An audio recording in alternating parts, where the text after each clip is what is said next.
শরীয়তপুরে সরকারি হাসপাতাল চালু হওয়ার আগেই যদি লুট হয়ে যায় কোটি টাকার মালামাল, তাহলে সাধারণ মানুষের ভরসা কোথায়? নড়িয়ায় ঘটেছে চাঞ্চল্যকর ঘটনা। নতুন 50 শয্যার হাসপাতাল এখন পরিণত হয়েছে চোরদের নিরাপদ টার্গেটে। শরীয়তপুরের নড়িয়া উপজেলার বহুল প্রতীক্ষিত 50 শয্যার আধুনিক স্বাস্থ্য কমপ্লেক্সটি চালুর আগেই একের পর এক চুরির ঘটনায় ব্যাপক আলোচনার জন্ম দিয়েছে।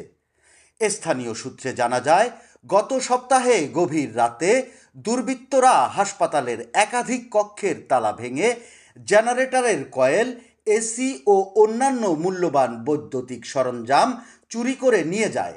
এতে প্রায় 35 লাখ টাকার ক্ষতি হয়েছে বলে ধারণা করা হচ্ছে। এর আগেও কয়েক দফায় চুরির ঘটনা ঘটলেও কার্যকর নিরাপত্তা ব্যবস্থা না থাকায় পরিস্থিতি আরও ভয়াবহ হয়ে উঠছে।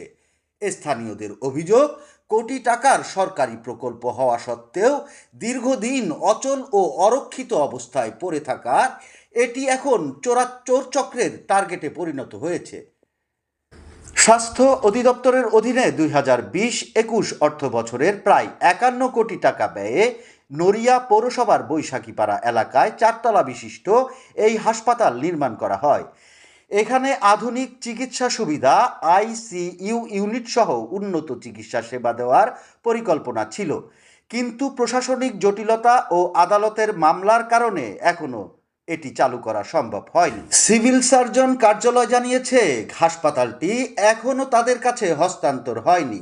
অন্যদিকে স্বাস্থ্য প্রকৌশল অধিদপ্তর বলছে, তাদের কাজ শুধু নির্মাণ পর্যন্ত সীমাবদ্ধ ছিল। নড়িয়া থানার ওসি জানান, চুরির ঘটনায় তদন্ত চলছে এবং জড়িতদের শনাক্ত করে আইনের আওতায় আনা হবে।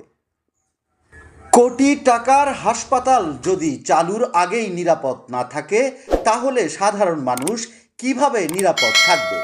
তারা দ্রুত হাসপাতাল চালু এবং দায়ীদের বিরুদ্ধে কঠোর ব্যবস্থা নেওয়ার দাবি জানিয়েছে। এ ধরনের গুরুত্বপূর্ণ ও সত্যনিষ্ঠ খবর পেতে শরীয়তপুর নিউজ ভয়েস 24 চ্যানেলটি সাবস্ক্রাইব করুন।